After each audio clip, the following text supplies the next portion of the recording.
noite a todos os presentes, boa noite também ao público que nos assiste pela TV Câmara. Quero aqui iniciar essa audiência, agradecendo primeiramente a presença dos vereadores Cícera Zanata e também o vereador Isaac Messias, presentes aqui neste plenário. Esta é uma audiência para a prestação de contas do Itupeva Previdência e, após a explanação da presidente, será aberto, então, para que os presentes, caso alguém tenha alguma colocação ou alguém do público queira se manifestar, então será cedida a palavra. Vou passar já a palavra, então, antes disso, anunciar aqui os presentes, né? A Cátia Rodrigues de Moraes, diretora administrativa do Itupeva Previdência, o Leonardo de Jesus Brasílio Delgado, né, presidente do Conselho Fiscal da Previdência, que presente também, a Andressa Juliana Boldrin, controladora interna do Itupeva Previdência, a Simone Lopes, que é consultora de crédito e mercado, São Paulo, a Vânia Regina Posani, de França, diretora financeira do Itupeva Previdência, e a Araceli Carboneri, diretora da Previdência. Falei corretamente o Carboneri? Muito obrigado. Então, já vou passar a palavra para a Juliane Bonamigo, ela que é diretora-presidente do Itupeva Previdência. Seja bem-vinda à Câmara Municipal e fique à vontade para conduzir essa audiência e fazer as suas explanações. Fique à vontade. Obrigada, boa noite a todos. Essa conversa vai ser um pouco mais tranquila, né, em relação às apresentações da Previdência. A gente vai aqui fazer só a demonstração das atividades do fechamento de 2022, como também o encerramento de mandato 2022, fechou, né, o mandato de 4 anos da diretoria. Vou fazer alguns comparativos na evolução dos últimos 4 anos também, em alguns aspectos, mas vai ser bem tranquilo. É só mesmo as atividades que já aconteceram para que todos tenham ciência. Tá? Então, vamos começar situando a Previdência Municipal, né? O município de Itupeva, hoje, ele é regido na questão funcional por 3 grandes legislações. Seria a legislação estatutária, que é a Lei Complementar 387, que trata do regime jurídico, a 388, que é do regime previdenciário, e a 389, que é do plano de carreiras. Então, a gente vai tratar mais aqui dos aspectos da legislação 388, e que foi alterada pela 483 na sua reforma administrativa. O regime próprio de previdência, ele tem por meta, né, fazer a concessão de benefícios previdenciários de aposentadoria e pensão por morte para os servidores municipais.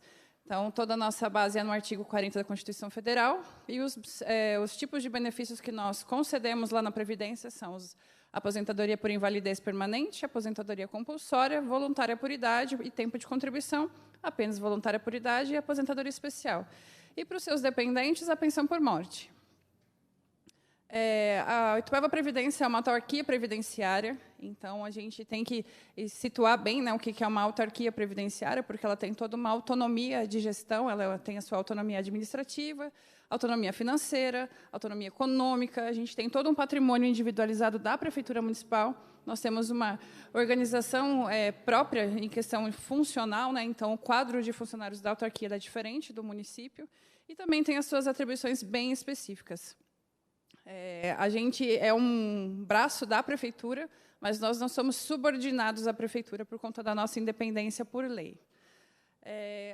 Por conta, né, de ser uma autarquia, nós temos toda uma forma de fiscalização diferenciada.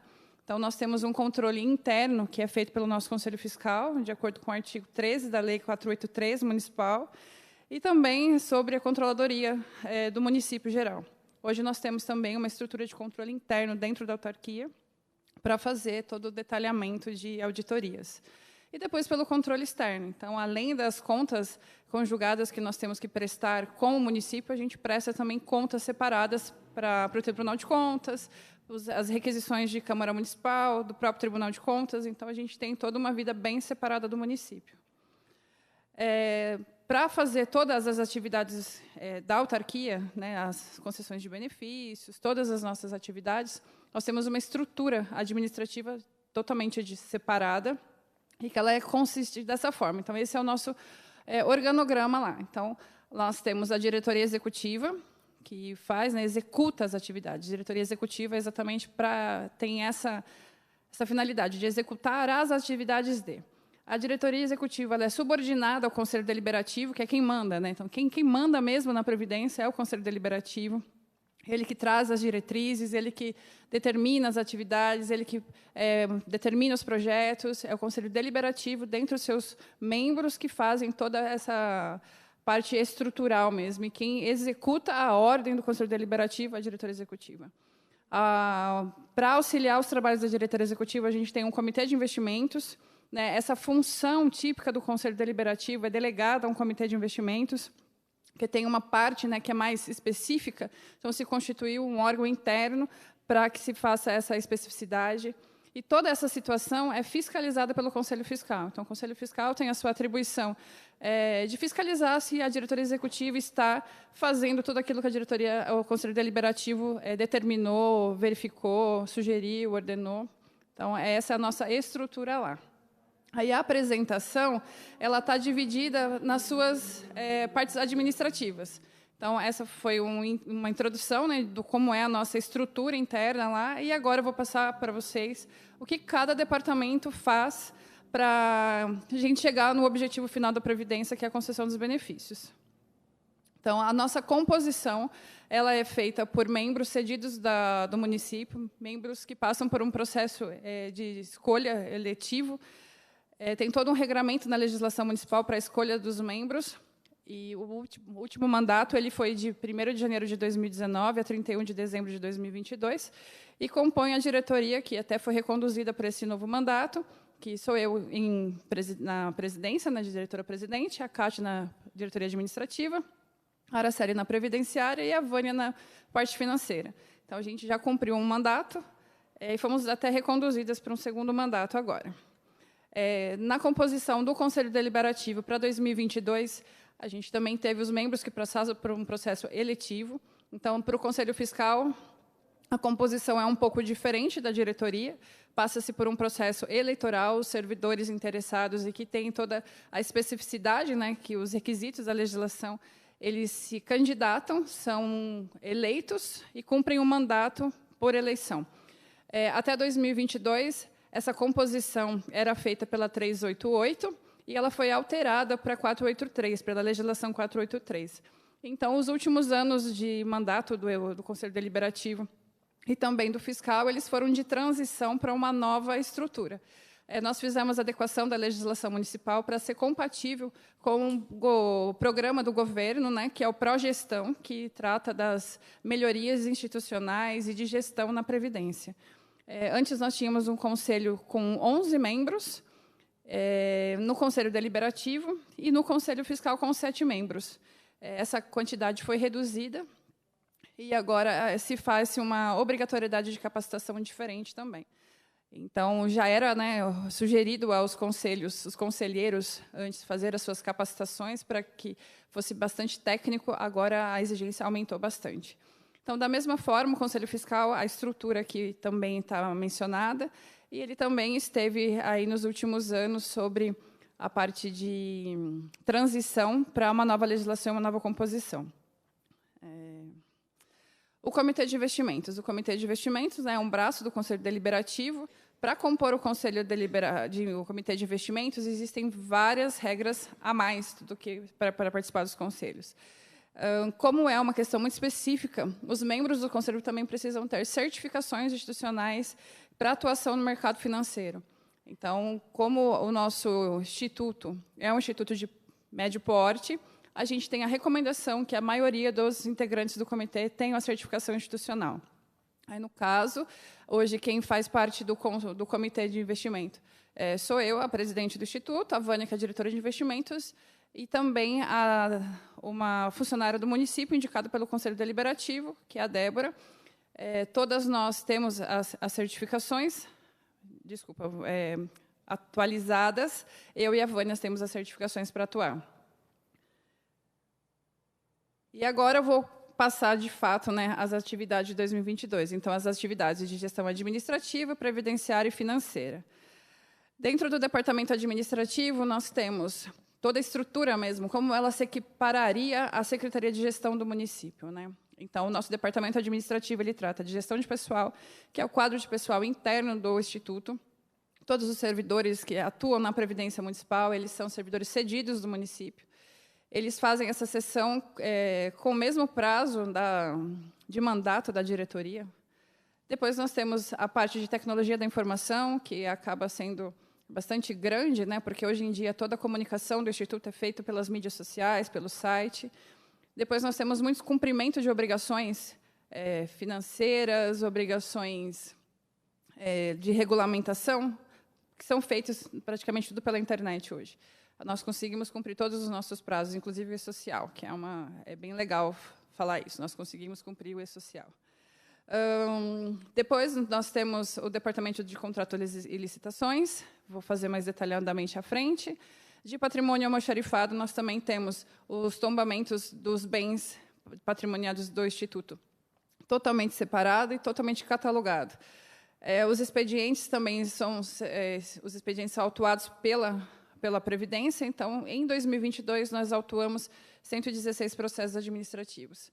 Isso a gente percebe, olhando para todos os anos, né, que vão se passando, o quanto a demanda vem aumentando com o passar do tempo, em todos os sentidos, de compras, de licitações internas, de pedidos de aposentadoria, de pedidos de abono permanência, de todas as atividades que a gente exerce lá na Previdência. Aí, no departamento administrativo, falando de contratos, a gente vê que a gente tem uma manutenção de contratos que sempre são, né, desde que nós instituímos a Previdência, eles são, e tem alguns que acabam vindo de acordo com a necessidade. Então, o que a gente tem lá, que já tem alguns anos, e trazendo um pouco dos custos, né, da parte de números agora. Então, nós temos contratação de sistema contábil, sistema previdenciário, prestação de serviço contábil, prestação de serviço previdenciário, que é a consultoria que faz os pareceres internos dos pedidos de aposentadoria. Nós temos a consultoria de investimentos, que é para auxiliar nas tomadas de decisão, a consultoria atuarial, perícias médicas, quando há pedidos de aposentadoria por invalidez. Nós temos contratos de manutenção de sites, de equipamentos. Temos contratos de concessionários de serviço público, locação de impressora, o prédio é locado, concessão de internet e telefonia. Então, são coisas que nós fazemos a contratação para manutenção da estrutura da autarquia. Agora, esse último ano, nós tivemos 4 contratações novas, por conta de demanda específica, que foi o atuarial. A gente contratou um atuarial diferenciado para fazer uma continuidade de prestação de serviço, e também uma assessoria jurídica para auxiliar na questão da inconstitucionalidade da legislação municipal de imigração de regime. Então, nós tivemos essas 2 grandes contratações diferenciadas. Aí, depois, eu trago aqui um pouco de como se comportou, né? Aí, aquela questão que eu comentei com vocês, como é fechamento de mandato, um pouco do comparativo dos últimos 4 anos.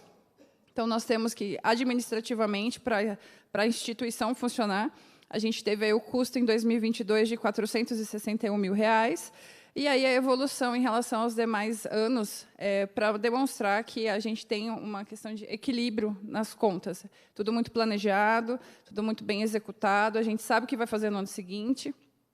Aí, depois, os números de 2019, e todos eles têm todo um porquê, né? Em 2019 foi o ano que a gente mais estruturou a Previdência em questões físicas.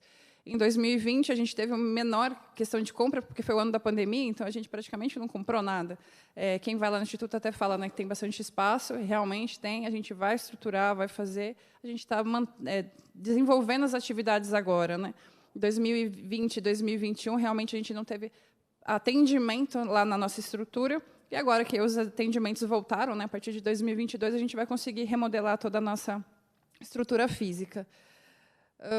Depois, uma coisa bem relevante para nós lá, enquanto gestores, né, que nós não tivemos, até o momento, né, em 2022, nós não tivemos processos judiciais contra a instituição, a autarquia, nós não tivemos representações do Ministério Público e tampouco reclamações da nossa ouvidoria. Então, para nós lá, enquanto gestores, é interessante a questão de a gente, quando não tem as reclamações, aparentemente demonstra que a gente está trazendo uma boa qualidade de serviço para o servidor. Em relação à ação judicial sobre a migração de regime jurídico, ela foi movida contra o município, não contra a Previdência Municipal. Então, é uma ação que foi feita para o município, não para nós. Depois, as questões de departamento previdenciário, né? Já é um outro departamento que trata mais em relação aos benefícios previdenciários mesmos. A princípio, primeiro aqui o cadastro. O que a gente tem lá na nossa base de dados? A gente tem todos os servidores do Executivo, do Legislativo, seus dependentes e os que acabam sendo pensionistas depois. O atendimento ao servidor ele é feito através das mídias sociais, e-mails, telefones, fale conosco, a gente tem todos os canais abertos. E o que acaba mais funcionando é o WhatsApp mesmo, o servidor tem livre acesso a nós. A partir de 2019, com a alteração da emenda constitucional, a gente não concede mais benefícios provisórios, né, temporários, só os permanentes mesmos, que seriam aposentadoria e pensão. Então, o nosso nicho a concessão de benefícios se limitou à aposentadoria e pensão. Dos benefícios, é isso, e também a obrigatoriedade de Comprev. Comprev é aquele contrato que nós fazemos com o INSS para ter aquela cota-parte devolvida após a aposentadoria. Então, nós já temos o convênio feito via DataPrev, para que, após a homologação das aposentadorias dos servidores pelo Tribunal de Contas, nós tenhamos a devolutiva de uma parte do dinheiro contribuído para o INSS para nós. Em relação à quantidade de servidores, né, a gente tem aqui um fechamento de 31 de dezembro de 2022, que somava 1.676 servidores ativos e 42 inativos. Aí eu trago alguns comparativos aqui do que aconteceram durante todos os anos, né? Então, em 2019, a quantidade de servidores e a quantidade de inativos. Então, em 2019, como nós ainda estávamos no período de carência, nós tínhamos nenhum servidor inativo. Em 2020, nós não tínhamos aposentados, mas nós tínhamos 3 pensionistas, já em decorrência de 3 óbitos de servidor. E depois, em 21, que foi quando realmente começou a concessão de aposentadorias, que a gente acabou o nosso período de espera, né? Então, foi o primeiro ano, a gente conseguiu conceder 15 aposentadorias no primeiro ano. Aí, depois, para ficar, né, ilustrativo como que é o fluxo, como é que está sendo o fluxo lá, desde 2021 até 2022, aqui o fechamento de 2 anos, a gente consegue observar que a concessão de aposentadorias e pagamentos de aposentadorias têm se feito de uma forma exponencial. A gente tem visto que, de um ano para outro, as coisas triplicaram. Né? A mesma coisa de pensão por morte. Aqui a gente tem dados anteriores a 2021, que o primeiro óbito aconteceu em março de 2020. Então, a gente tem aqui a demonstração de como se comportou a questão de pagamentos de pensão por morte. Aqui vocês podem perceber que tem 2 corzinhas, azulzinha e laranjinha, porque a gente tem um pagamento de benefício por morte também do Legislativo. Então, é apenas um, mas é para fazer a diferenciação e entender qual é a cota-parte. Em relação a números, né? Então, em 2021, que foi o primeiro ano que realmente nós pagamos as contribuições, os benefícios previdenciários, o custo quanto isso a Previdência custeou. Né? Então, em 2021, o custo foi de R$ 540 mil, e aí, em 2022, R$ 1.500 mil. Né? Para a gente entender aí o quanto, de um ano para outro, a gente subiu de custo. Lembrando que muita gente já tem direito à aposentadoria, mas, como a aposentadoria ela é voluntária, ela não necessariamente precisa exercer o direito dela de se aposentar. Ela pode escolher o momento que ela achar mais conveniente. Depois, sobre o censo previdenciário. O censo previdenciário é um dos temas mais importantes da Previdência, no meu julgamento, porque é onde a gente consegue mapear o tipo de servidor que a gente tem. A gente precisa saber todos os dados do servidor para conseguir fazer uns estudos com mais qualidade. Né? Então, a gente faz o censo previdenciário a cada 2 anos, ano sim, ano não. Convocamos os servidores e existe uma obrigatoriedade disso. O servidor que não cumpre, existe a possibilidade de suspensão dos vencimentos e abertura de processo disciplinar por não cumprimento de ordem hierárquica. Então, nós temos esse controle e fazemos a obrigatoriedade do servidor em prestar as informações para nós. Os servidores que não prestaram as informações agora no censo de 2022 eram porque estavam afastados. Né? Mas, se eles, enquanto afastados, não estão recebendo suas remunerações, então acaba que fica a critério deles. Mas, assim que eles retornarem à atividade, eles passam a ser obrigados novamente. Sobre o atuarial, né? Decorre dessa base de dados o estudo atuarial. O estudo atuarial ele tem várias premissas para analisar, para chegar a um resultado. Essas premissas, elas não são soltas, não é? Eu vou usar quais premissas eu quero. Existem muitas, mas as premissas elas são definidas, elas têm uma pré-existência. Então, em 2021, foi definido pelo Itupeva Previdência, através do seu Conselho Deliberativo, quais eram as premissas a serem adotadas para a verificação do estudo atuarial. Essas premissas elas têm a obrigatoriedade de serem revistas a cada 3 anos. E se faz um estudo de aderência de premissas, né? O atuário ele tem que ser contratado para um estudo à parte, ele vai, verifica a característica daquele instituto e se faz um estudo de aderência específico para ele. Nós fizemos o nosso em 2023 e vamos reaplicar agora isso em 2024. Então, as premissas utilizadas são essas que eu trouxe aqui para vocês para a verificação. Então, as hipóteses de taxa de juro, crescimento dos servidores ativos, crescimento real de benefício, taxa de sobrevivência, tábua de entrada de invalidez, estimativa de benefício, prazos. Então, são esses aqui o que se leva em consideração para fazer o estudo atuarial. Em 2023, nós já recebemos o nosso atuário, ele já fez a apresentação para nós, para o Conselho. A apresentação na íntegra do atuarial está disponível no canal do YouTube do Itupeva Previdência. E a resposta final, né, o resultado do atuarial foi de equilíbrio financeiro atuarial, onde ele não sugeriu alteração do plano de custeio, né, as alíquotas praticadas no município hoje, que é 14 para o servidor e 15 para o ente, são suficientes para cumprir, neste momento, fazer com que a gente tenha cumpra, né, os compromissos atuariais. E aqui a tabelinha que o próprio atuário traz no nosso... Opa, vou voltar aqui que eu cliquei e apareceu. O próprio atuário coloca os valores de suficiência e até indica que, do jeito que está a nossa rentabilidade, o quanto a gente tem de investimentos, toda a nossa estrutura, a hora que ele faz lá os cálculos, ele chega no superávit, e hoje é de 40 milhões. Depois, o nosso plano de custeio, né? O nosso plano de custeio ele é definido em segregação de massa. Nós temos a segregação de massa, nós já nascemos dessa forma. A segregação de massa ela é uma forma de equacionamento de déficit.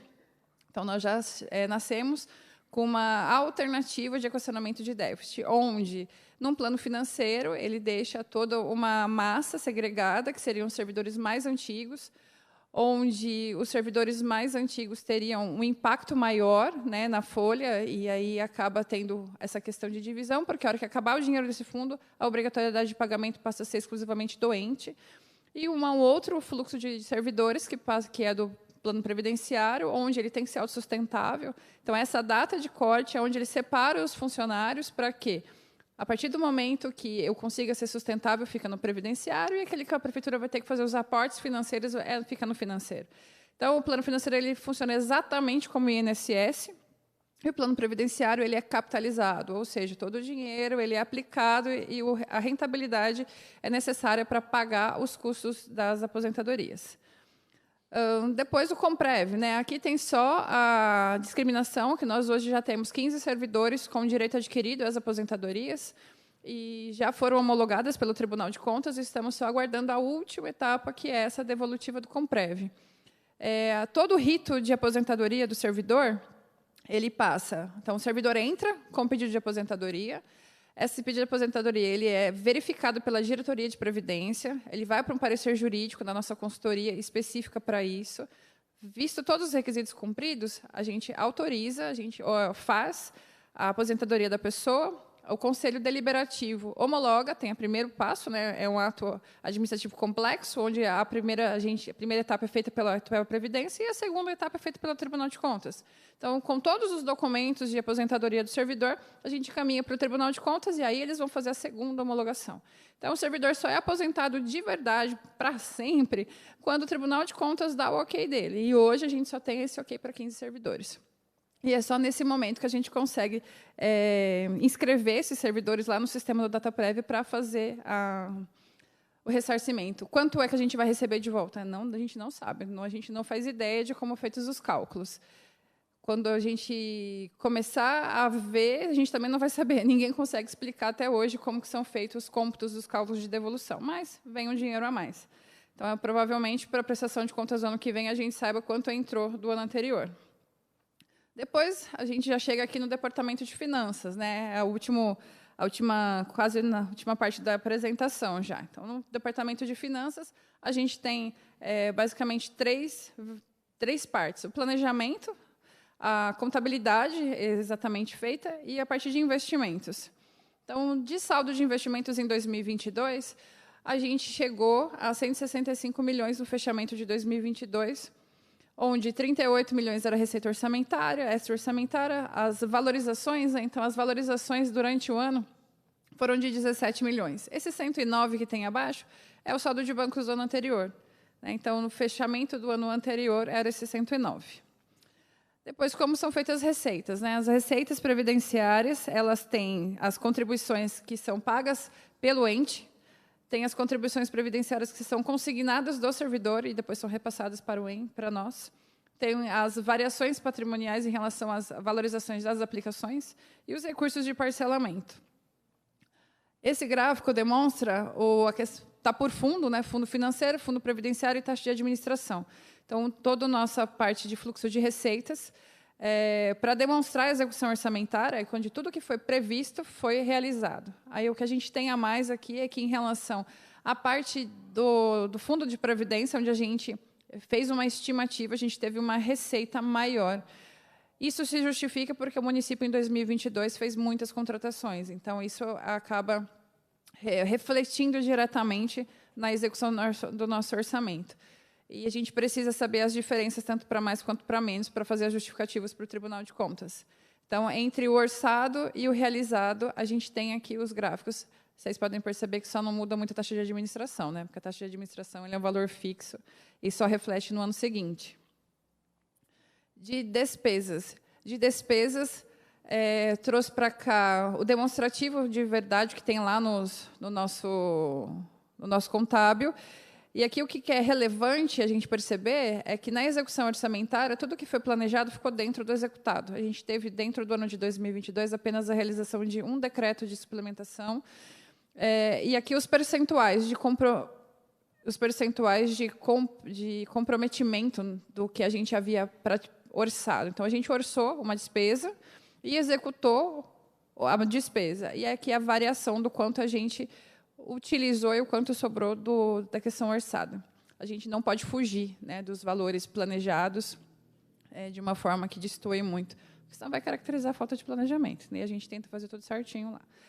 Então, só foi feito um decreto de suplementação. E por que acontece isso? Porque, como eu disse, a gente teve 2 contratos bem relevantes que eles foram bem pontuais. A gente não sabia que ia existir um processo de ação de inconstitucionalidade no município e a gente ia precisar autuar ele e de certa forma, participar dele. Então, houve uma despesa diferenciada, por isso que a gente precisou fazer uma suplementação. Da mesma forma, acontecem as suplementações em relação ao pagamento de pensões ou aposentadorias, porque a gente também não consegue prever exatamente quantas pessoas vão gozar do seu direito. Apesar de elas terem direito à aposentadoria, nem sempre fazem. Então, a gente tem uma previsão do quanto a gente vai pagar e não necessariamente a gente consegue cumprir. Por isso que o percentual que tem, tanto no plano financeiro quanto no previdenciário, são bem pequenos. Porque o que a gente prevê aqui é que todas aquelas pessoas que podem se aposentar venham se aposentar. A gente tem que ter essa margem. E elas acabam não se aposentando. Ao contrário, são as pensões, que as pensões elas acontecem em decorrência do evento morte. E aí a gente também não consegue prever quantas pessoas falecem. Então, por isso que aí acaba destoando um pouco da questão do planejamento. Aqui é a questão do fechamento que eu comentei com vocês. A evolução que a gente tem aqui de quanto de patrimônio o ITPE Previdência recebeu ao longo desses anos. Então, aqui tem só a receita mesmo, de entrada, né? Toda a evolução, e chamo a atenção aqui só para 2020, que 2020 foi o ano de pandemia, onde a gente teve a suspensão do pagamento das contribuições previdenciárias por força de lei. Então, por isso que aqui a gente acabou não tendo uma diferença, né, expressiva. Mas todos os anos a gente está sempre com receita crescente de patrimônio. De parcelamentos, a gente fechou agora 2022 com apenas um parcelamento em andamento. Dentro do parcelamento existente, que foi o que foi feito por conta da suspensão de recolhimento durante o estado de pandemia, a gente fez um parcelamento com a prefeitura no valor de 9 milhões. Até em 2022 foram feitos pagamentos de 3.400.000 e a amortização desse valor total já foi feita a amortização de mais de 5 milhões e 700. Então, faltam desse parcelamento, né? Na verdade, esse dado que eu estou dando é de 31 de dezembro, porque já foram feitos mais pagamentos depois disso. Faltariam 24 parcelas, 22 parcelas. Depois, de investimentos. De investimentos, nós temos separado por fundo. Eu não vou me ater muito aos investimentos, porque aí a Simone que vai fazer as considerações, mas aqui é só os dados mesmos numéricos. De investimentos, a gente tem no fundo financeiro, tinha, né, lá em 31/12, 46 milhões no fundo financeiro, 98 milhões no fundo previdenciário, 4 milhões de taxa de administração, num consolidado de 149 milhões. Dos investimentos em relação à rentabilidade, qual é a nossa obrigatoriedade, né? Então, toda a regulamentação da Previdência prevê que a gente cumpra a nossa meta atuarial. A meta atuarial é definida na política de investimentos, junto com a consultoria de investimentos e o atuário. A nossa meta de investimentos em 2022 era de IPCA mais 4,93. Nós não conseguimos rentabilizar o mínimo necessário, a gente fez um fechamento de 6,22, ao passo que nós deveríamos ter rentabilizado 9,83. Até esse por conta dessa falta de rentabilidade que a gente solicitou que a Simone viesse fazer uma explicação mais apurada sobre a questão de investimento, porque esses últimos anos o cenário econômico tem sido bem conturbado e a gente teve bastante dificuldade nessa questão de rentabilidade, diferente de 2023, que as coisas estão indo muito bem, né? Vocês vão ficar felizes o ano que vem quando eu apresentar os resultados de 2023. Sobre a regularidade fiscal, nós temos todas as certidões de regularidade fiscal no Instituto, então nós temos a CND, lembrando que por que as nossas certidões são diferentes, né? Autarquia municipal, gestão própria, CNPJ independente, então nós temos todas as certidões vinculadas ao nosso CNPJ. Então, a gente tem CND, a gente tem regularidade de FGTS, CND trabalhista, CND estadual. Todas as certidões que um órgão, um CNPJ precisaria ter, nós temos. E o específico, que é da Previdência Municipal, que é o CRP. Né? O CRP ele vem como certificado de regularidade previdenciária, emitido pela Secretaria de Previdência, hoje Ministério de Previdência, novamente, atestando que todas as nossas atividades estão corretas, estão dentro da regularidade. E aí eu fecho as atividades da diretoria executiva e eu vou passar para a Simone para ela fazer as considerações sobre a parte de investimentos. Vou só abrir o pendrive aqui.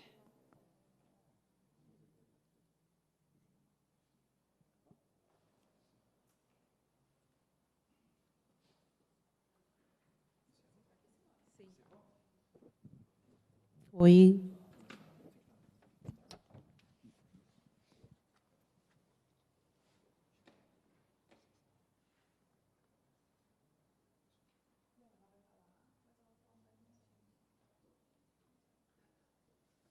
Tem o PDF, né? Você quer o PDF? Abre aqui, ó, esse mapinha aqui, ó. Aqui? Isso. Aí ele enche a tela. Não tá?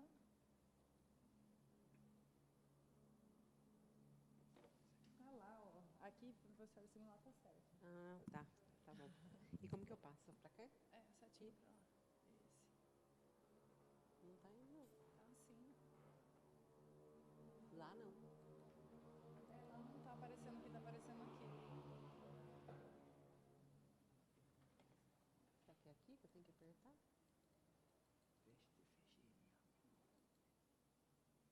Deixa eu ver o em PDF.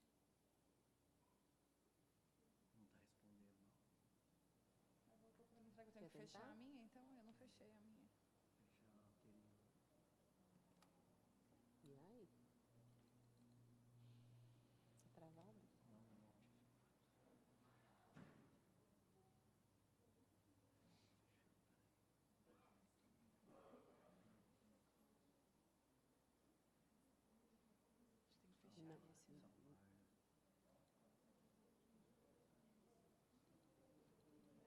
Travado.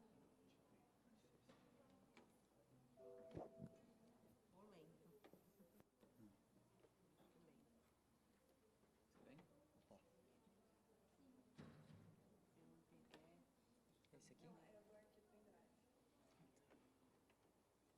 Fica que vocês pararam lá, eu achei que tinha dado um problema.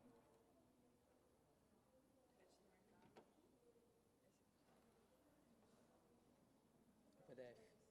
Pode ser PDF. Quer dizer, não é. Os dois são. Tanto faz. Agora tá aparecendo. Como que eu faço aqui? Ah, tá. Tá. Então, vamos lá. Boa noite a todos. Meu nome é Simone Lopes, eu sou consultora de investimentos, represento a empresa Crédito e Mercado, que é a consultoria de investimentos contratada pelo Itupeva Previdência. E a intenção hoje é a gente fazer a apresentação do fechamento na parte dos recursos aplicados do Itupeva Previdência, fechamento 31 de dezembro, né? Fechamento de 22, 31 de dezembro de 22, tá? Vamos lá.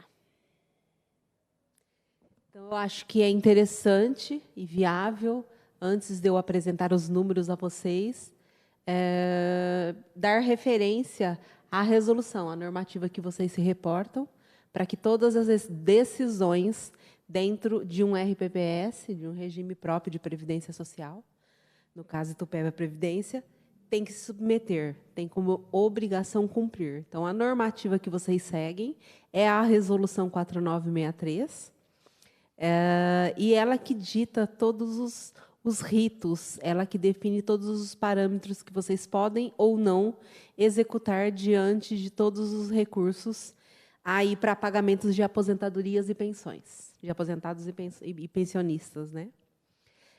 E é interessante frisar aqui que, mesmo que conste, todos os anos vocês aprovam uma política de investimento para o ano, para o próximo ano, que é definido nesta política de investimento a meta de rentabilidade que vocês tendem a ter, que vocês têm como objetivo todos os anos, não menos importante do que isso, atingimento de meta, é manter o equilíbrio financeiro e atuarial, tá? Que é literalmente os ritos e as obrigações contidas nessa Resolução 4963. Que são os princípios também que são levados em consideração de boa governança, de segurança, de rentabilidade, de solvência, liquidez, motivação, adequação à natureza de suas obrigações e transparência. Tá? É importante frisar isso. Para os que não sabem, esta resolução, como eu disse, ela define, ela obriga que vocês façam uma gestão voltada para aquilo que eles consideram que vocês tenham o menor risco possível, porque são recursos que serão aplicados para futuro, para pagamento de aposentadorias e pensões, por isso que ela é voltada totalmente para garantir, dentre outras coisas, o menor risco possível. No caso de vocês têm o Progestão nível 1, então, os percentuais permitidos por esta resolução são outros. O Progestão, ele tem do nível 1 ao nível 4, vocês têm o nível 1. Então, na parte, por exemplo, de renda variável, o que um investidor, um RPPS comum, poderia aplicar até 30% do valor do patrimônio em renda variável. No caso de vocês que têm o Progestão nível 1, vocês podem atingir até 35% do valor do PL. Por que 35% de renda variável? Porque, literalmente, por causa do risco, que a renda variável é um segmento que envolve mais risco, diferentemente de renda fixa. Tá? Então, esses números que estão na tela são literalmente o fechamento de como que estava distribuída a carteira de investimentos do Itupeva Previdência em 31/12/2022. Então, em fundos de investimentos, porque o RPPS só pode aplicar em títulos públicos do governo ou no segmento de renda fixa, mais necessariamente o termo, até, no caso de vocês, no mínimo 55% do PL, tá? Podendo chegar a 100%. No caso de vocês, em dezembro de 22, vocês estavam alocados em fundos classificados como de renda fixa até 78,44%, em valores R$ 117.139.280,59. Tá? Em renda variável, o Itupeva Previdência, na época, no fechamento, estava com 18,11% em renda variável e investimentos estruturados, em valores 27 milhões, 49.920,20 centavos. E investimentos no exterior, 3,45%. Gosto de enfatizar sempre que investimento no exterior não é o instituto que pega o dinheiro do ente, o repasse do ente e dos servidores e envia para outro país. Não, não. Essa legislação não permite isso. Na verdade, são fundos constituídos no Brasil que compram ativos do exterior. Tá? Então, é isso que é o segmento aí, investimentos no exterior. Então, fechando 2022, vocês fecharam com um valor de PL, um patrimônio líquido, para pagamentos de aposentadorias e pensões, no valor de aproximadamente 149,5 milhões, o que está na tela. Tá? Hoje, o quadro, até junho, já é um pouquinho diferente, bem melhor, como a Juliane comentou. E hoje, atualmente, vocês estão com um valor de PL bem superior a este montante aí, sem contar que o ano está favorecendo as aplicações e o retorno está bem considerável. Na questão de enquadramentos dos recursos, diante de todos os artigos contidos nesta resolução 4963, vocês estavam totalmente enquadrados, conforme mostra os números ali, dentro de renda fixa, dentro de renda variável, investimento no exterior. Estavam enquadrados na resolução, perante a resolução 4963, e estavam enquadrados também na política de investimentos aprovada pelo Conselho Deliberativo dentro do RPPS. Tá?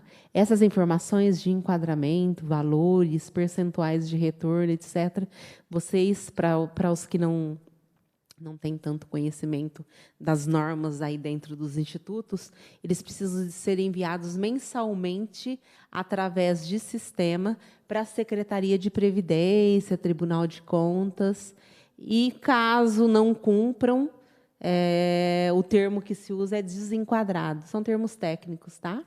Se estão certos, estão errados. No caso de vocês, estavam totalmente certos no fechamento do ano de 2022. Por isso, o motivo de colocar essa tela aqui para que vocês tenham conhecimento deste fato. Porque desenquadramento, que é o outro termo, né, quando as coisas não estão andando conforme as normativas, impede a renovação do CRP, que é o Certificado de Regularidade Previdenciária. Então, por isso que sempre o Instituto tem que estar atento a essa questão dos enquadramentos ou não. Tá? Retorno dos investimentos. A carteira do Itupeva Previdência no ano de 2022, período compreendido entre janeiro e dezembro, rendeu positivamente 6,55%. A meta de rentabilidade de vocês para o período era de 4,93 mais IPCA, tá? Que deu 10,98%. Tá? Então, quanto que vocês fizeram da meta? 59,65%. Pergunta. Algum instituto, hoje a Crédito Mercado atende na casa de quase 500 institutos no Brasil todo, e desde o início da pandemia, mais necessariamente os anos de 2020, 2021 e 2022, nenhum instituto de previdência bateu meta. Tá? E aí, quando a gente fala isso, fala, por quê? Primeiramente, porque os primeiros anos de pandemia, praticamente, economia estagnada, parada. Tá?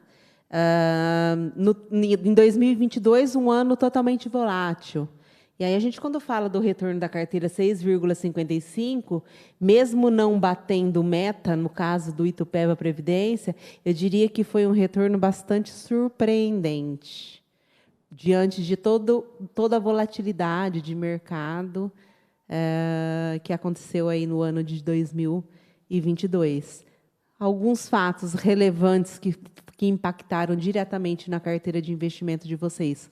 Começamos um ano com guerra entre Rússia e Ucrânia, e isso impactou diretamente todas as bolsas, e também os ativos de renda fixa. Depois disso, nós tivemos aquela onda da nova variante Omicron, que também impactou, fez até com que a China fechasse praticamente seu mercado, porque os números lá eram consideráveis, e sabe que tudo que acontece na China, assim como o que acontece nos Estados Unidos, impacta diretamente no mundo todo. Isso foi um dos motivos também que impactou bastante os retornos dos investimentos de vocês. Depois, vocês puderam observar, e ainda é um problema atual, não mais do Brasil. E quando eu falo não mais do Brasil, eu estou falando de números, que é uma persistência de inflação no mundo todo, e todos os bancos centrais aumentando suas taxas de juros, a Selic, no caso nosso. E depois nós tivemos também um ano eleitoral, que também impactou, tinha muita dúvida, muita inconsistência de como que seria se assumisse um governo novo, e foi o que aconteceu. E também tivemos uma desvalorização muitíssimo grande em razão de persistência de inflação nos Estados Unidos, e isso fez com que o dólar caísse muito. Então, esses foram alguns dos fatos que ocorreram durante o ano, que eu falo que a gente chama de volatilidade de mercado, né, que levaram aos institutos não baterem a meta, que foi determinada em política de investimentos. Mas, diante dos números aí de vocês, 6,55% positivo, eu diria que vocês tiveram uma performance bastante significante e importante, haja vista que um percentual bastante grande de institutos de previdência ficaram no negativo, ou seja, começaram com valor de patrimônio em janeiro de 22 e terminaram com valor de patrimônio menor em dezembro de 22. Principalmente aqueles que tinham investimentos no exterior, que teve uma forte desvalorização e um impacto muito grande nas carteiras de investimentos. Tá?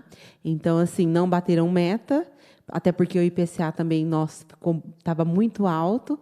A gente vê desde 2021 o Copom, toda vez que estavam se reunindo, aumentando a nossa taxa de juros. A meta de vocês é IPCA mais um percentual, que no caso do ano de 2022 era 4,93, tá?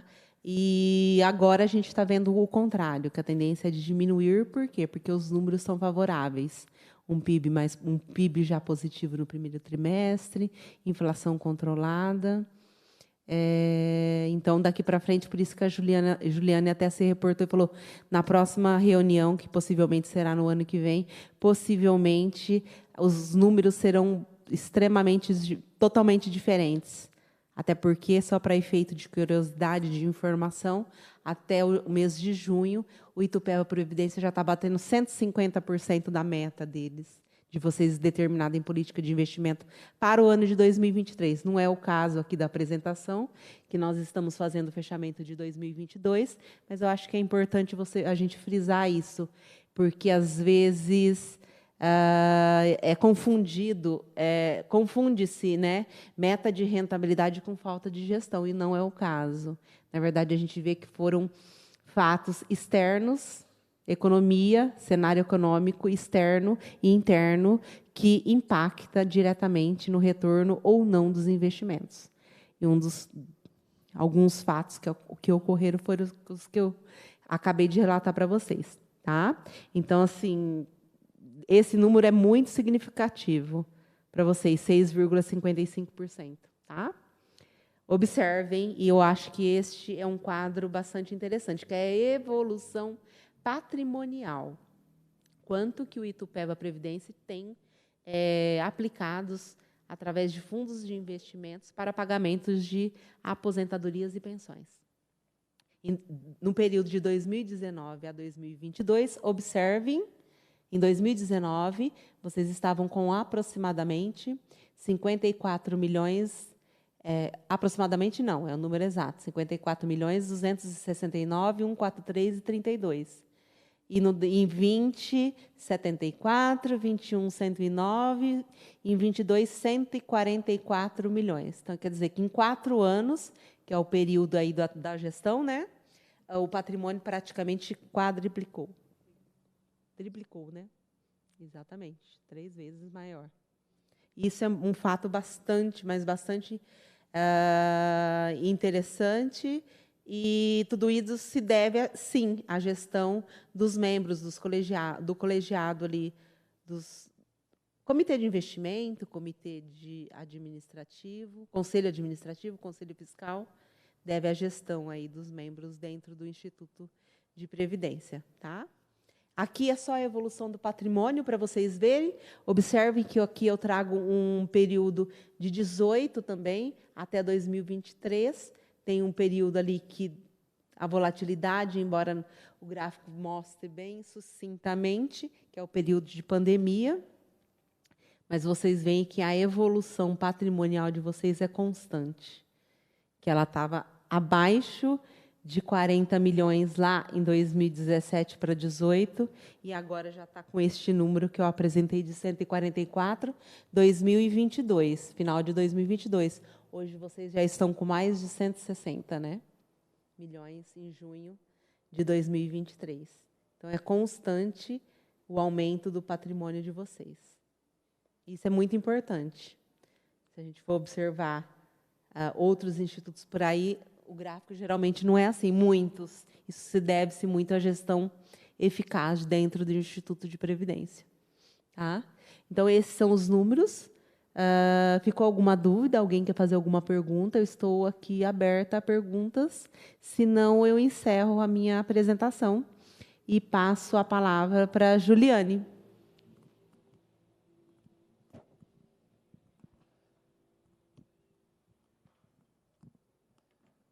Sem perguntas para ela e para mim. Eu queria agradecer, né?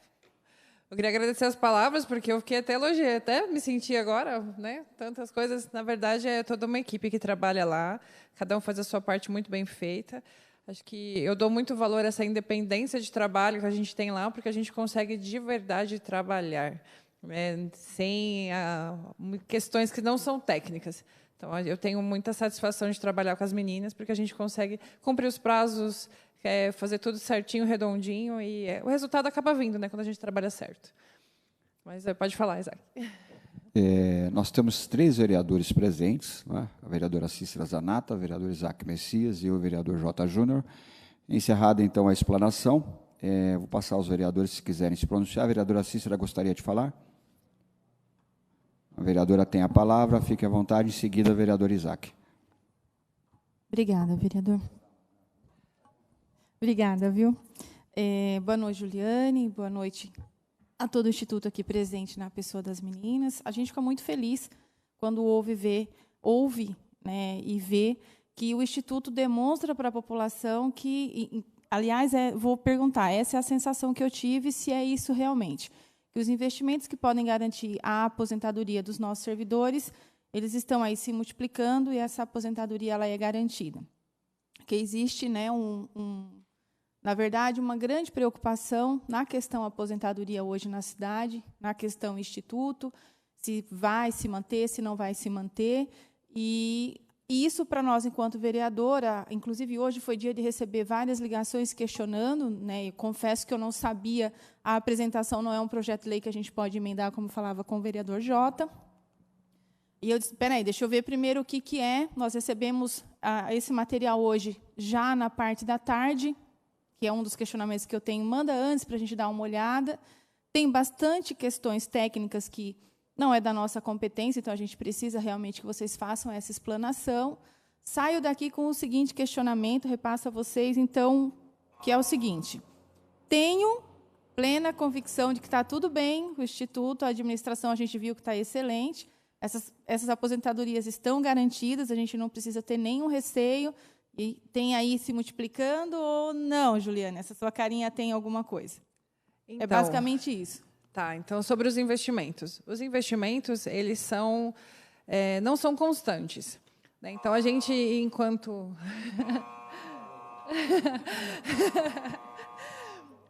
a gente tem, por legislação da Previdência, que cumprir uma meta anual de rentabilidade dos investimentos. Então, num cenário normal, num cenário ideal, a gente tem que rentabilizar IPCA mais um percentual. Neste caso de 2022 foi 4,93. 2021, você lembra de cabeça? 5,54.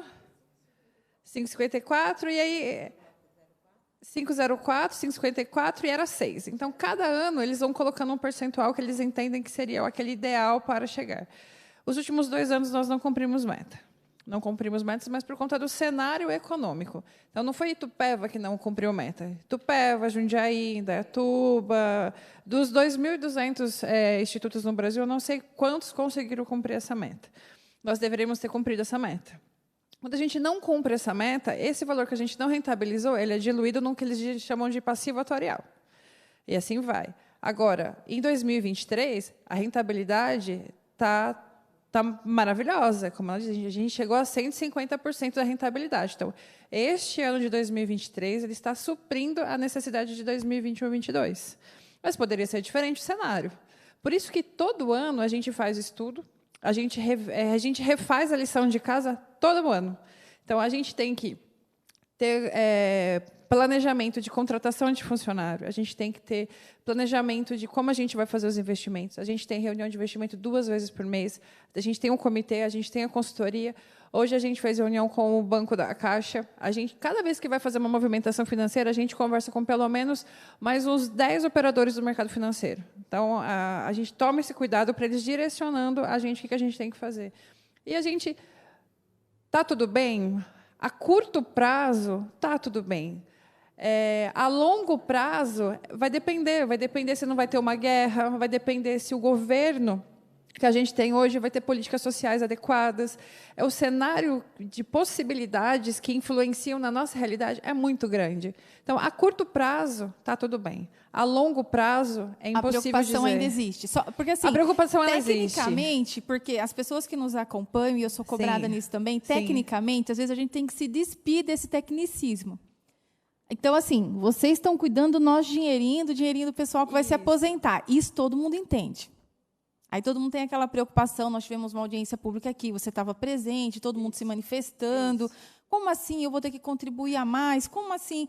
Então, esses receios, a gente viu que questão competência e gestão desse dinheirinho, que é a vida das pessoas, ok, vocês são competentes, vocês lidam com isso com o máximo de tecnicismo, de cuidado, a gente nota isso, de longe é perceptível, mas, ok, esse ano está excelente, porque teve várias influências, não só municipais, estaduais, mas uma questão mundial, inclusive, porque a gente está se reerguendo de um período pós-pandemia, mas esses receios da nossa população, do garantir lá na frente, nunca vai ter que aportar a maior, isso ainda continua? Sempre. Respondeu. Sempre é nacional. Respondeu. Obrigada. Com a palavra, vereador Isaac. Bom, boa noite a todos, né, Juliane, Simone. Eu quero perguntar com relação aos valores que estão sendo pagos de aposentadoria, porque nós tivemos um projeto original e ele não teve alteração de redação no quesito valores de aposentadoria, que a proposta era de se aposentar com o valor integral, né, chegando na idade de aposentadoria. Como que está sendo, qual o valor que está sendo pago para esses aposentados? Essa é a primeira pergunta. Não sei se eu continuo ou se são valores conforme proposta de texto, redação original, até porque a gente teve audiência pública que a doutora Cissa mencionou, para discutir sobre a emenda 103 de 2019, né? E até então não prosperou. E pela apresentação, realmente, da parte de investimentos, eu fiquei até com dúvida, mas essa rentabilidade 6,55 é sobre qual valor? É sobre os 149 milhões? Então, vimos ali porcentagens, mas não detalhado porcentagens de quais valores, né? E também, se tem como, Juliane, depois disponibilizar esses últimos slides, porque aqui não tem, né? Na apresentação só tem a sua fala, não tem a fala da Simone. Eu não localizei aqui, né? Se tem como disponibilizar para a gente esses últimos slides.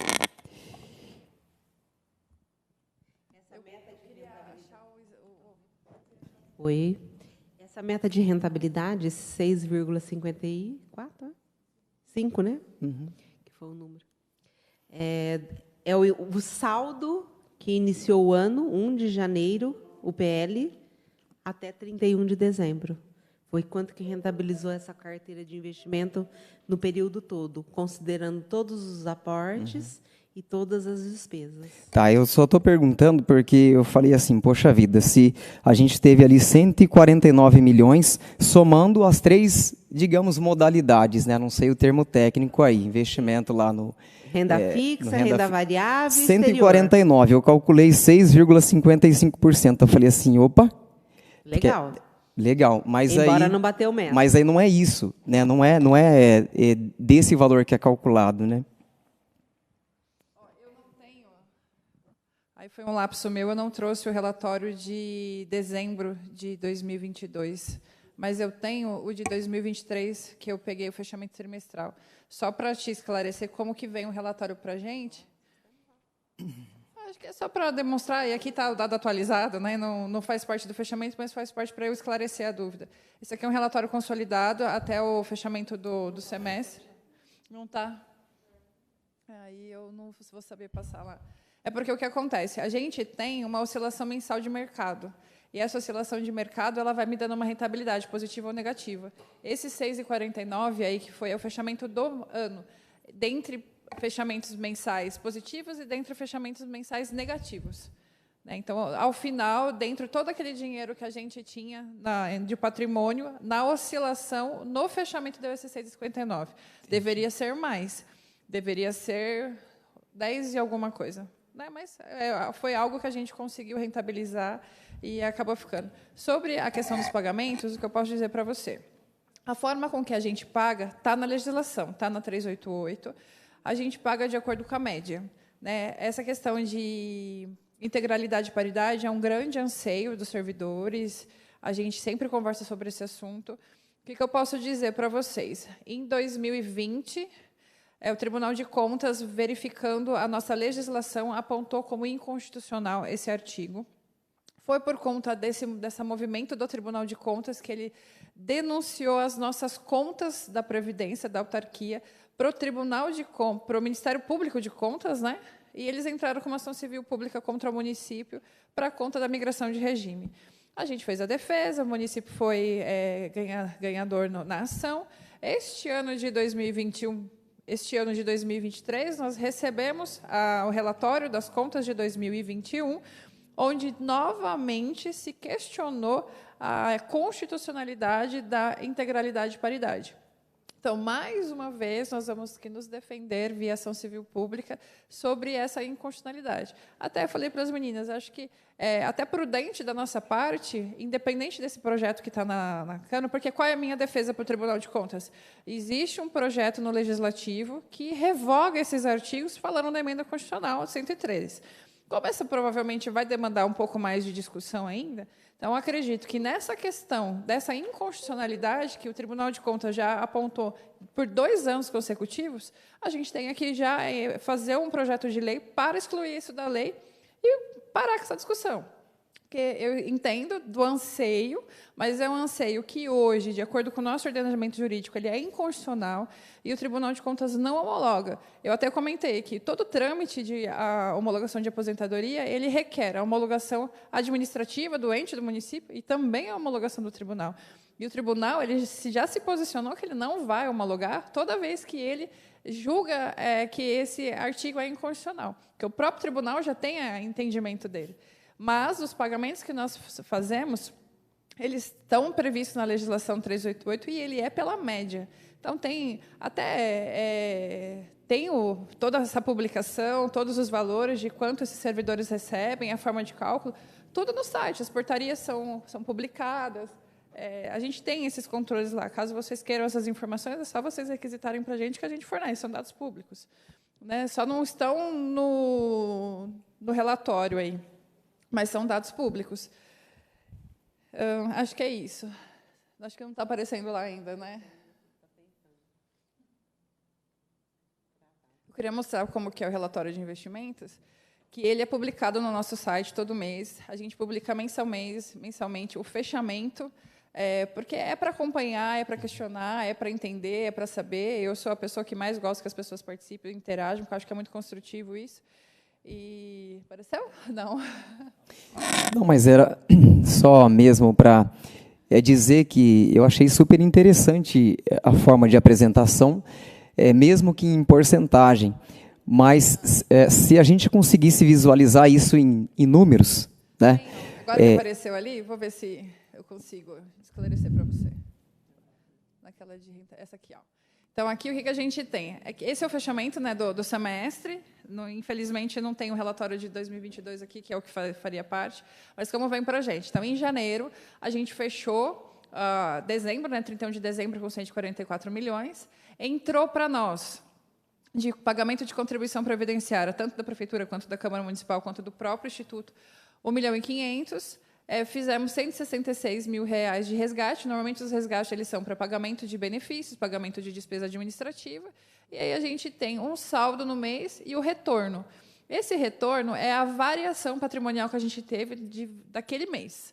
A gente teve 1,5 de retorno naquele mês. E a nossa meta naquele mês, porque apesar da meta ser anual, a gente também tem essa meta fracionada mensalmente. Então, a gente observa se a gente está cumprindo as metas de forma mensal também. Então, a meta era 0,94, a gente cumpriu 1,5 da meta. E assim sucessivamente. Então, a gente sempre vai ter o saldo do mês anterior, que seria a quarta coluna, como primeira coluna do mês seguinte, e aqui do fechamento. Então, a gente tem que o retorno... aqui no mês de junho, né, o fechamento, a gente começou o mês com 160 milhões, a gente teve 11 milhões de aplicação. Aqui não é o que a gente recebeu do município, porque como a gente está no momento de mudança de estratégia de investimentos, a gente está com recomendação da consultoria de investimento de mudar de investimento de curto prazo para médio e longo prazo, uma questão de inflação. Como agora a taxa de juros está caindo, a gente tem que aproveitar a oportunidade para alocar em fundos que paguem melhor com a rentabilidade, aproveitar essa queda da taxa de juros. Então, a gente está fazendo movimentação na carteira, por isso que aí as aplicações são maiores.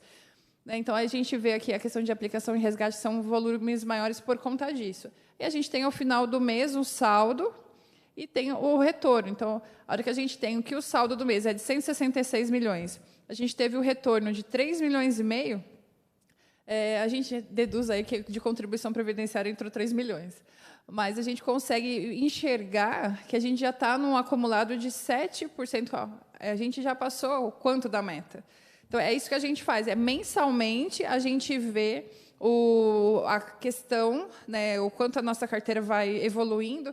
Aí eu posso mostrar aqui para vocês como são os nossos produtos.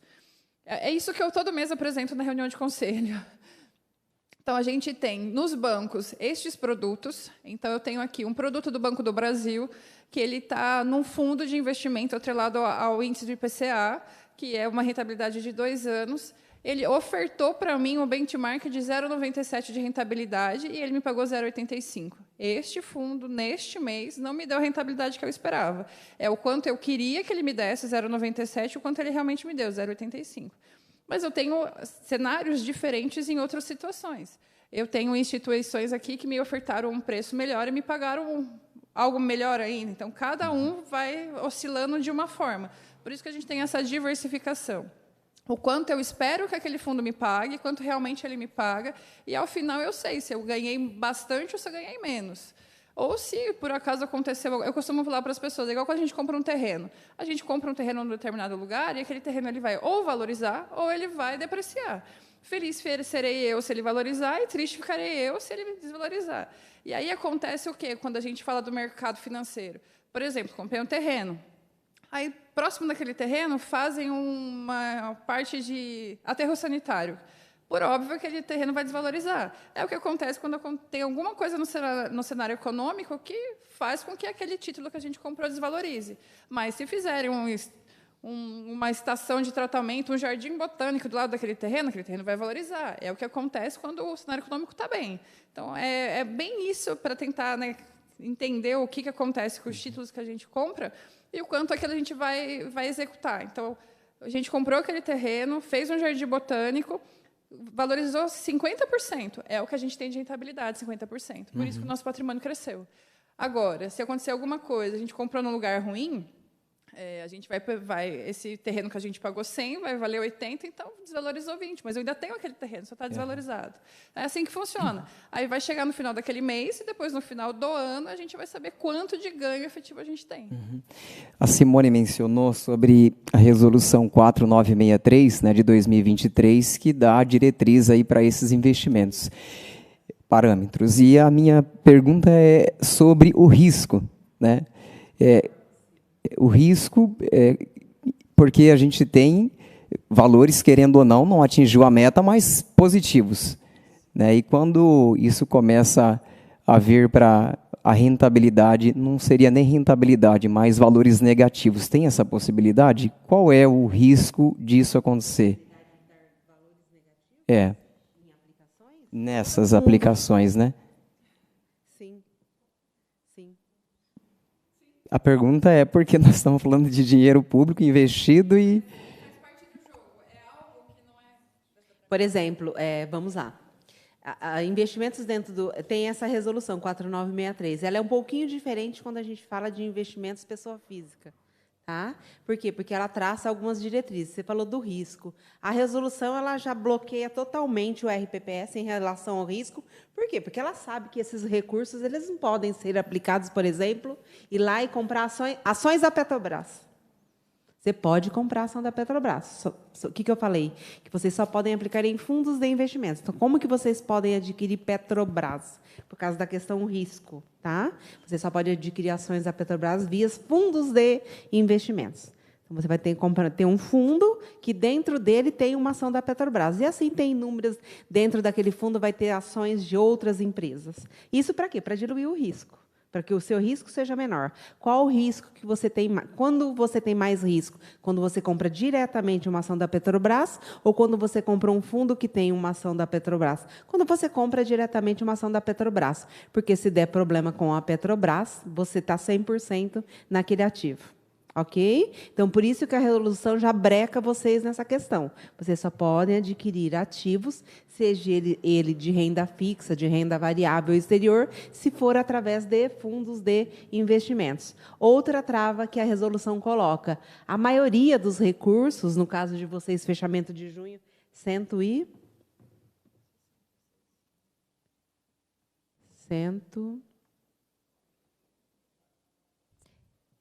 ela já trava vocês na questão dos segmentos. Por exemplo, o que tem mais risco? Renda fixa ou renda variável? Renda fixa é aquilo que você sabe quanto que você vai receber no momento inicial da aplicação. A variável não. A variável você se torna um sócio da empresa. E ela vai variar de acordo com o quê? Com o mercado, com as questões de mercado.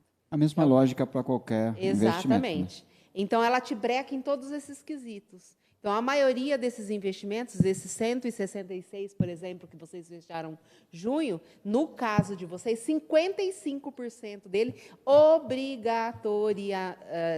com obrigação, vocês têm que aplicar em fundos compostos por títulos públicos federais, que é o ativo mais sem risco, a gente fala livre de risco, porque a possibilidade de receber um calote do governo é praticamente zero. Então, por isso que a resolução já fala isso. Em relação à renda variável, que requer um pouquinho mais de risco, no caso de vocês, ela permite até 35% só. Por quê? Por causa da questão risco também.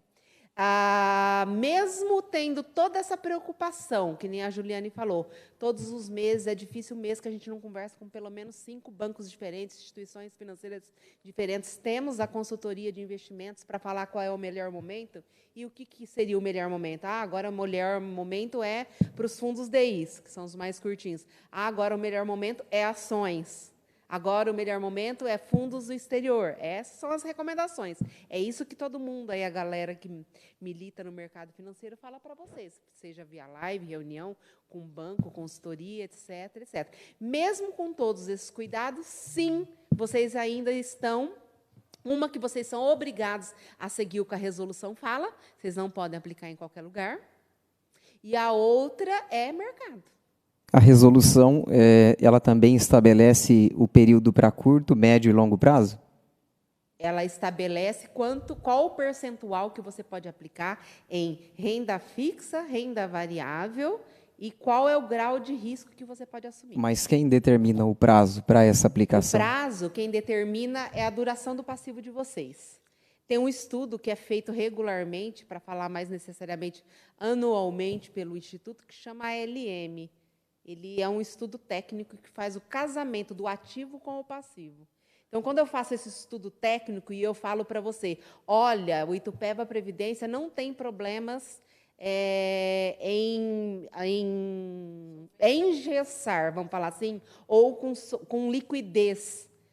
Por exemplo, eu posso chegar, com esse estudo, chegar no Itupeva Previdência e falar, o atuário também fala isso para eles, no cálculo atuarial também vem esse valor, um pouco menos detalhado, mas vem, do tipo, por 35 anos, 40 anos, vocês não terão problemas com o pagamento dos aposentados e pensionistas. Então, você sabe que você tem 35 anos para trabalhar.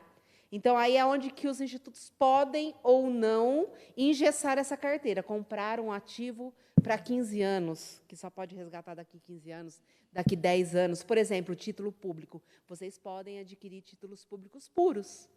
O que é o título público puro? Uma NT, do governo para 2050, 2035, o ano que vocês quiserem.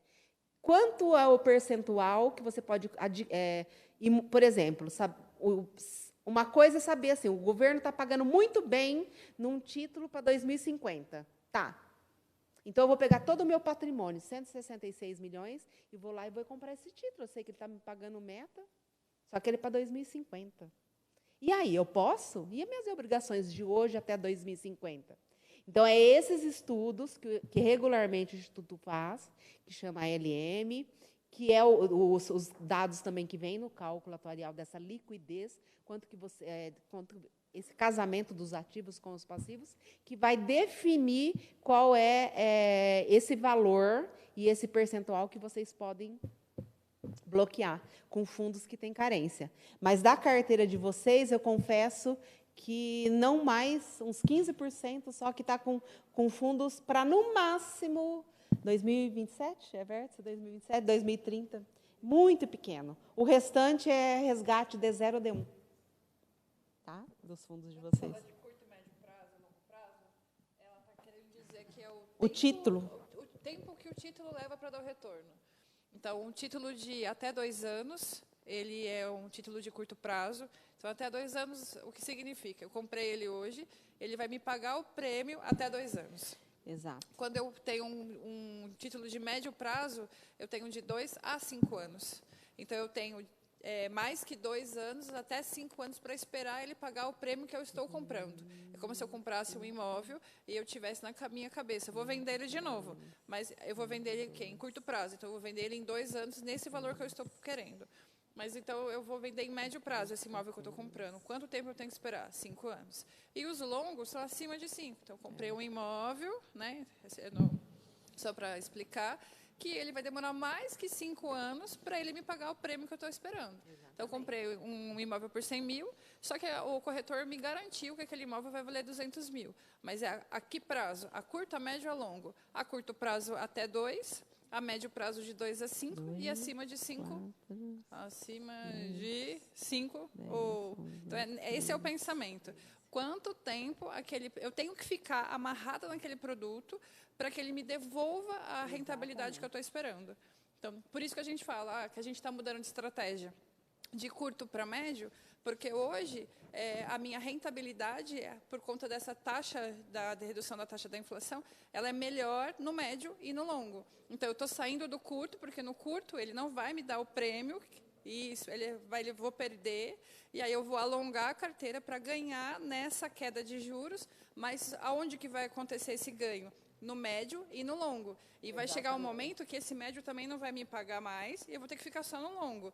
E aí vai acontecer alguma coisa na inflação de novo, que nem no médio nem no longo, no curto. Aí vai acontecer outra coisa, que vai ser outra coisa. Então, mas a gente tem que estar sempre acompanhando, ver o que a economia está dizendo da onde que vai pagar o prêmio. É interessante também frisar que, quando a gente fala de curto, de médio, de longo, não significa que eu só posso resgatar no longo. Na verdade, você está comprando um papel do governo através de fundos. Quando eu falo longo, o título vencendo mais para frente, só que o resgate é o 2. Não significa que você não pode resgatar. O resgate é de zero. Só que o título que está dentro daquele fundo, ele é um prazo maior. Observe. Se você for vender o imóvel, você pode ir antes, só que o resultado da venda é igual. Você não rentabilizou aquilo. Observe lá no quadro. Vou dar só esse exemplo. Ele é um fundo único com título público federal para 2027. Tá? Então, aqui é onde que tem as carências. Observem. Não é porque é tudo resgate. Olha lá, D1, D3, a primeira coluna. Então, se você olhar a carteira de investimento do Itupeva Previdência, olha lá, que tem carência 2, 4, vamos fazer conta de padeiro, 5, 10, aqui tem uma carência, 13%, 14, 15%. O restante todos, D0 e D1, ou seja, tudo que você pedir resgate aqui, em D0 ou D1 está na conta corrente do Instituto. Então, do patrimônio de 166 milhões, aproximadamente, vamos arredondar para 15% que está com fundos para, no máximo, mais velho, é o 2030, que é 3%, que é esses 5 milhões que está na Caixa. Do restante, totalmente líquido, entendeu? Então, tem essa preocupação, porque também vocês fazem esse estudo aí regularmente para verificar essa questão de quanto que pode imunizar.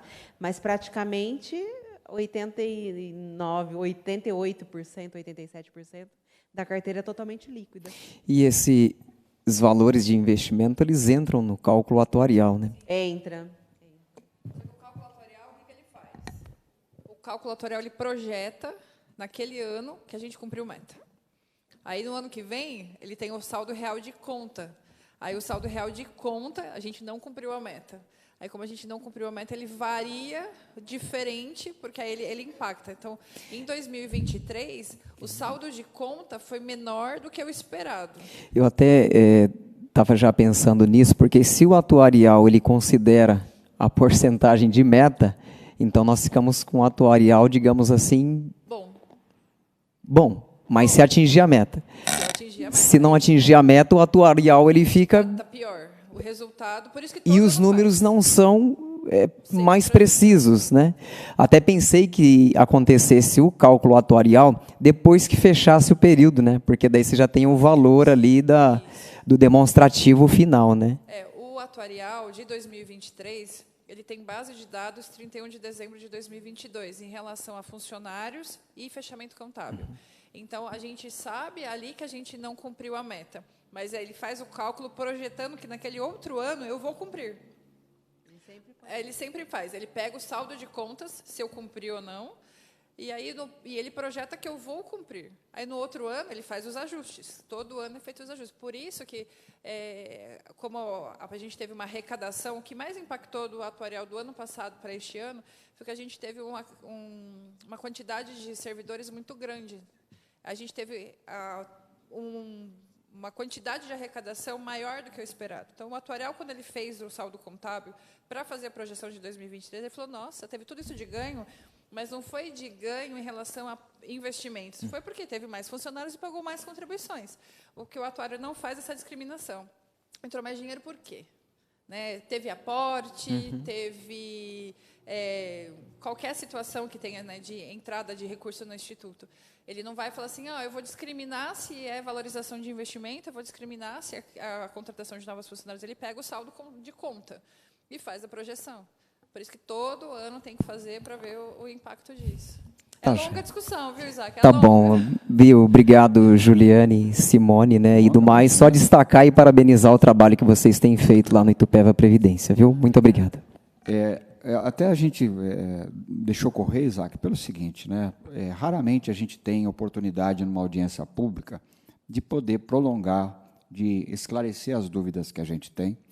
Como nós estamos numa audiência mais reduzida e só nós, então eu deixei o tempo correr para que você pudesse ter essa oportunidade de sugar, absorver toda a informação que você pudesse. Quem dera a toda a audiência pública a gente tivesse espaço para poder sair esclarecido. Está satisfeito, não é, vereador? Muito obrigado, viu, Jota?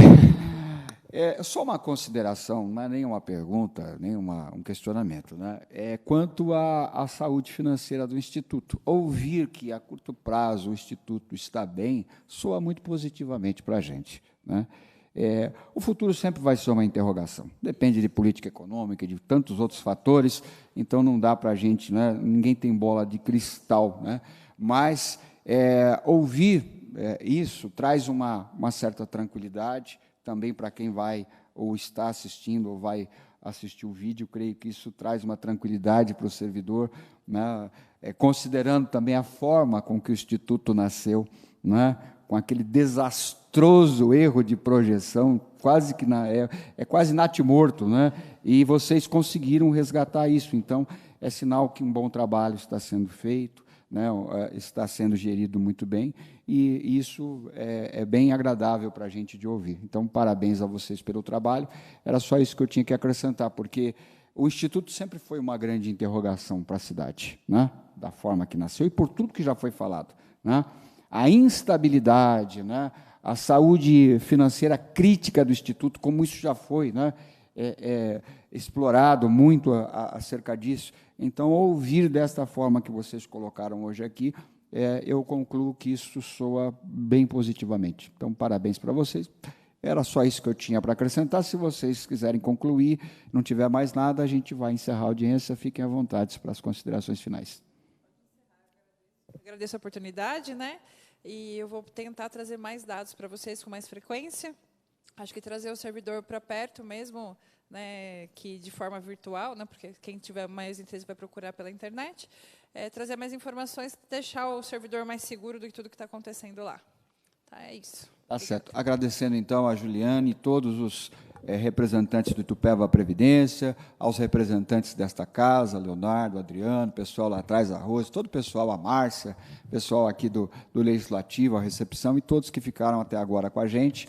A todos vocês, uma ótima noite. Pessoal que nos ouviu em casa, não teve nenhum questionamento também no chat da Câmara. Então, tenham todos uma boa noite. Esta audiência está encerrada.